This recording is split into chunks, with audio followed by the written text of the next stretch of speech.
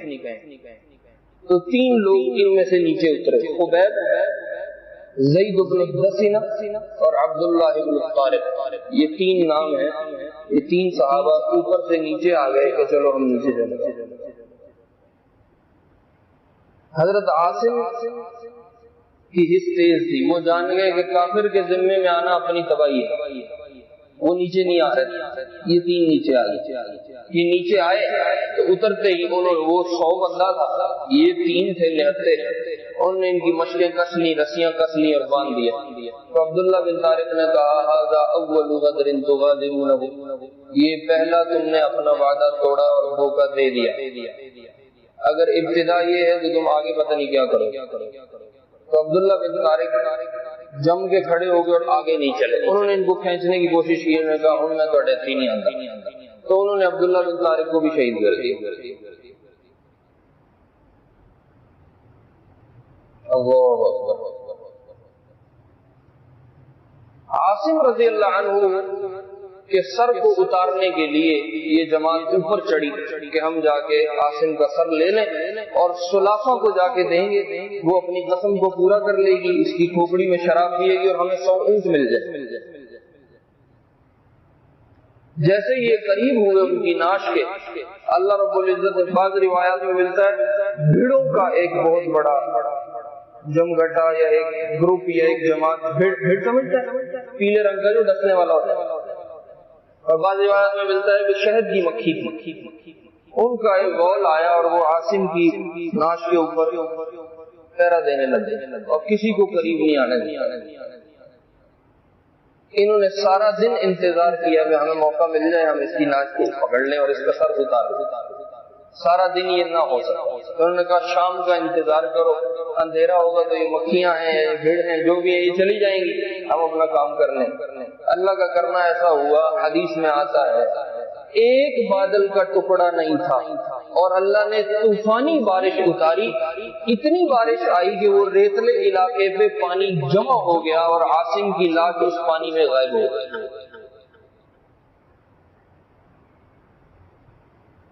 اچھا یہ کیوں ہوا؟ یہ اس لیے ہوا کہ حضرت عاصم رضی اللہ عنہ جب مسلمان ہوئے تھے تو انہوں نے اللہ سے ایک وعدہ کیا، وعدہ یہ کیا تھا اللہ یمسہ مشرک ولا یمس مشرکا، کہ یا اللہ اب میں تیرے دین میں آ گیا ہوں، نہ کوئی مشرک میرے پاس آئے گا، مطلب میں کسی مشرکہ عورت سے شادی نہیں کروں گا، اور نہ ہی میں کسی مشرک کے پاس جاؤں گا اور میں اس سے شادی کروں گا، کوئی مشرک مجھے ٹچ نہیں کرے گا اور میں کسی مشرک کو ٹچ نہیں کروں گا۔ اللہ نے ان کی اس بات کو ایسے پورا فرمایا۔ حضرت عمر رضی اللہ عنہ اپنے سسر کو کبھی کبھی یاد کرتے اور فرماتے تھے حفظ اللہ العبد المؤمن، اللہ نے اپنے مومن بندے کی پھر بڑی حفاظت کی۔ نظر له الا يمسه مشرك ولا يمس مشركا فمنعه منهم بعد وفاته، انہوں نے منت مانی تھی کہ کسی مشرک کو یہ نہیں چھوئیں گے اور کوئی مشرک ان کو نہیں چھوئے گا، اللہ نے ان کے مرنے کے بعد بھی اس کی بات کو پورا کیا۔ ایسے اللہ اپنے ولیوں کی کرامات دکھاتے، اس کو کرامت کہتے ہیں، جو روٹین سے ہٹ کے کچھ ہوتا ہے، عام حالات میں ایسا ہونا ممکن نہیں ہے، جب ایسے کچھ ہوتا نظر آئے تو اس کو اولیاء کی کرامت کہتے ہیں۔ کیا کہتے ہیں؟ انسانی روٹین سے ہٹ کے اگر نبی سے کوئی کام ہو تو وہ معجزہ ہوتا ہے، جیسے آپ نے چاند کے 2 ٹکڑے کیے، انسان نہیں کر سکتا۔ آپ کی انگلیوں سے چشمے جاری ہوئے، انسانوں کی انگلیوں سے چشمے جاری نہیں ہوتے۔ ایک بکری چھوٹی تھی، اس کا گوشت ہزاروں افراد نے کھانا کھا لیا، وہ گوشت کسی کے لیے بھی ختم نہیں ہوا، وہ معجزہ تھا۔ نبی کے ہاتھوں ایسا کام ہو جو روٹین سے ہٹ گئے ہے تو اس کو معجزہ کہتے ہیں۔ اگر کسی عام ایمان والے سے اس طرح کا کام ہو جو روٹین سے ہٹ گئے ہے تو اس کو کرامت کہتے ہیں، اور اللہ اپنے ولیوں کی کرامات دکھاتے رہتے ہیں۔ اچھا میرے عزیزو، سمجھنے کی باقی قصہ ہم انشاءاللہ رجیع کا اگلے جمعے پہ کر لیں گے، کافی لمبا قصہ ہے۔ سمجھنے کی بات یہ ہے کہ اللہ ولیوں کو کرامت اس لیے نہیں دیتے کہ ہوں ولی مگر پہ جاؤ یہ کو بچے منگنے شروع کر دیو، یہ کو اور پتہ نہیں کی کچھ کرانا شروع کر دو۔ ولی کی کرامت اس لیے نہیں آتی کہ تسی اکٹھے ہو جاؤ لینڈ لا لو، میرا یہ کام ہو جاوے، میرا وہ کام ہو جاوے، فلانے کو چلے جاؤ، بابا بڑی کرند کرنی والا ہے، یوں ہو جائے گا وہ ہو جائے گا، نہیں۔ اللہ ولیوں کی کرامت کو اس لیے ظاہر فرماتے ہیں کہ بندوں پہ یہ بات حجت تمام ہو جائے، جیسے اس نے کام کیا ہے اور یہ میرے قریب ہوا ہے، ایسے تم بھی کچھ نیک کام کرو گے تو تم بھی میرے قریب ہو جاؤ۔ کرامات اولیاء حق ہے اور ثابت ہے، خود صحابہ کے ہاتھوں بہت سی کرامات حدیث میں موجود ہے، انکار ہو ہی نہیں سکتا۔ لیکن کرامت کا ہرگز یہ معنی نہیں کہ بابا جی کو پوجنا شروع کر دو، پیر صاحب کو پوجنا شروع کر دے کہ اللہ دی شان پیر صاحب بھی آئندہ جی نہ داڑھی ہے نہ مچھ، نویں ڈرامے تسی روز ویکھو۔ اللہ اولیاء کو کرامات اس لیے دیتے ہیں کہ جیسے یہ بندہ کام کر کے میرے قریب ہوا ہے، ایسے تم بھی کام کرو تو تم میرے قریب ہو جاؤ۔ ورنہ میرے عزیزوں کوئی عام آدمی ہے یا کوئی اللہ کا ولی ہے، سارے اس دنیا میں امتحان دے رہے ہیں، پتہ نہیں انجام کیا ہوگا، پتہ نہیں انجام کس حال میں ہوگا۔ اور یاد رکھو ایک اور بات ابھی یہاں کرنے کی یہ ہے، اب شعبدہ بازی بہت ہے، اب جادو ٹونا بہت زیادہ ہے، اب میڈیکلی وہ ہپنوٹائز کر لیتے ہیں، دماغ معاف کر دیتے ہیں بندے کا، تو لوگ سمجھتے ہیں ایسے نمے کام ہو رہے ہیں، یہ تو بڑا پہنچی سرکار ہے۔ وہ پہنچی سرکار نہیں ہوتی، اس پہنچی سرکار کی نہ داڑھی ہے، نہ اس پہنچی سرکار کی کوئی نماز ہے، نہ اس پہنچی سرکار کا کوئی اور دین کا کام ہے، ہفتہ 2 ہفتے وہ پہنچی سرکار کبھی نہاتا نہیں، یہ کیسی پہنچی سرکار؟ نہیں میرے عزیزو، ولی ڈھونڈنا ہے تو دو چیزیں ہیں، یاد رکھو، یہ میں بات کھلی کر رہا ہوں تاکہ سب کو پتہ چل جائے۔ کسی نے بھی ولی کو پہچاننا ہے کہ یہ اللہ کا ولی ہے تو دو چیزیں، نمبر ایک سنت کا پابند ہو۔ ولی وہ ہوتا ہے جو اپنی زندگی میں سنت کا پابند ہو۔ نمبر دو، وہ تمام شرعی احکام کو پورا کرنے والا۔ اگر یہ دو چیزیں موجود ہیں تو وہ اللہ کا ولی ہے۔ اگر وہ یہ دو چیزیں نہیں رکھتا تو وہ پاویں جتنی مرضی پہنچی سرکار ہے، وہ اللہ کے ہاں کوئی اوقات حیثیت نہیں رکھتا۔ وہ اپنی شعبدہ بازی چلا رہا ہے، وہ اپنے ڈرامے کر رہا ہے، جادو چلا رہا ہے، جیسے بھی کر رہا ہے، لوگوں کے دماغ پکڑ رہا ہے، یہ اس کا کام ہے۔ اس کا ولایت سے، اللہ کے ولی ہونے سے کوئی تعلق نہیں۔ پیمانہ یہ ہے سنت کا پابند ہو اور اللہ کے تمام حکموں کو اپنی زندگی میں پورا کرنے والا ہو۔ پھر اس کے ہاتھوں کوئی کرامت آ جائے تو ٹھیک ہے، نہ آئے تو نہیں اللہ علیہ، وہ تب بھی پہنچی ہوئی سرکار ہے۔ اس لیے اللہ نے قرآن میں کتنا کھلا فرمایا، الا ان اولیاء اللہ لا خوف علیہم ولا هم يحزنون۔ اللہ کے جو ولی ہوتے ہیں ان پہ نہ زندگی نہ آخرت میں کوئی خوف ہے، نہ کوئی غم آئے گا، نہ پریشانی آئے گی۔ الذین آمنوا وکانوا یتقون، یہ اولیاء وہ ہیں جو ایمان بھی رکھتے ہوں اور پرہیزگاری اللہ سے تقوی بھی رکھتے ہیں۔ پھر اللہ نے اولیاء کی پوری صفات بیان کی ہیں آیت میں، بس وہ آیت ایک سنا کے اور پھر سنتیں ادا کر لیتے ہیں۔ قرآن میں اللہ نے بتایا ولی کون ہے، کون ولی ہے جس کی کرامت کو مانا جائے گا کہ یہ واقعی ولی ہے۔ پوری آیت اللہ نے قرآن میں دی ہے، لیس البر ان تولوا وجوہکم قبل المشرق والمغرب۔ کبھی بھی پہنچی سرکار وہ نہیں ہے کہ جس نے مشرق کو نماز پڑھی، کسی نے مغرب کو نماز پڑھی، وہ کہتا ہے میری اتھوں مدینے ہو جاندی، میں اتھوں کہہ کے نمازاں پڑھ دینا ساری۔ اللہ کی شان۔ ہم ایک جگہ ابھی چلے میں تھے، عارف والا میں، تشکیل دی ہماری، وہاں ایک پیر صاحب ہے، وہ بنا ہوا پیر، واللہ علم وہ کی بلا، نہ اس کی داڑھی ہے نہ ایک نماز ہے۔ یہاں 7 مسجد ہے، ہم وہاں اس کی بستی میں ٹھہرے ہوئے، ایک نماز نہیں پڑھی، اور اپنی حویلی میں مرد بھی جمع ہے، عورتیں بھی جمع اکٹھے، اور ان کو تعویذ دے رہا ہے، فلانے بچہ ہو جائے گا، فلانے کا کام ہو جائے گا، فلانے کا۔ کیا تماشا ہے! نہ مردوں سے کوئی اس کو شرم حیا ہے، نہ عورتوں کا اسے کو پتہ، بیچ میں بیٹھا ہے، عورتیں بھی بیٹھی ہیں، لائنیں لگی ہوئی، تعویذ جا رہے ہیں، بٹ رہے ہیں، یہ سب ڈرامے بازی، اس کا اللہ کی ولایت سے کوئی تعلق نہیں۔ الذین آمنوا، میں آپ کو آیت سنا رہا تھا، ان تولوا وجوہکم قبل المشرق والمغرب ولکن البر من آمن باللہ والیوم الآخر والملائکہ والکتاب والنبیین۔ لیکن نیکی یہ ہے، ولایت یہ ہے کہ وہ اللہ پہ ایمان لائے، اللہ کے رسولوں پہ ایمان لائے، کتابوں پہ ایمان لائے، آخرت کے دن پہ ایمان لائے، یہ پہلی شرط ہے۔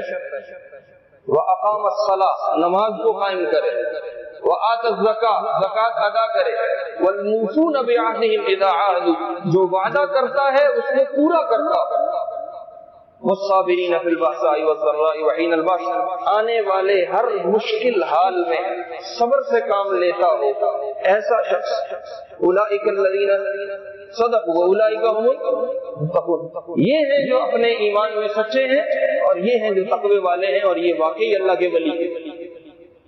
باقی سب شعبدہ بازی ہے، کھیل چل رہے ہیں نئے نئے، لوگ کہتے ہیں تو پھنسے ہیں، پتہ نہیں ہے بابا کم کر جائے گا، اسے پھنسے ہیں بابا کم کر جائے گا۔ میں کہتا ہوں بکرے چڑھانے کی ضرورت نہیں ہے، خود مسلح پہ چڑھنے کی ضرورت ہے، کام ہو جائے گا، کر کے دیکھو۔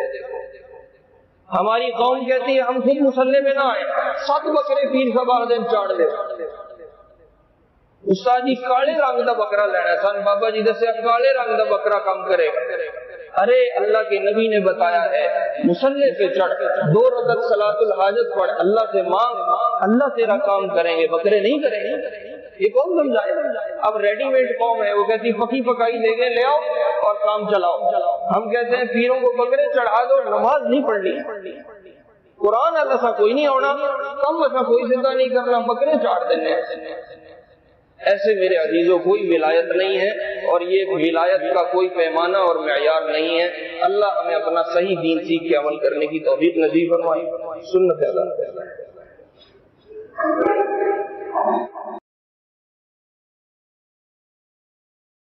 صلى عليك الله صلوات دائمات فالعز والفوز ليس إلا فيك.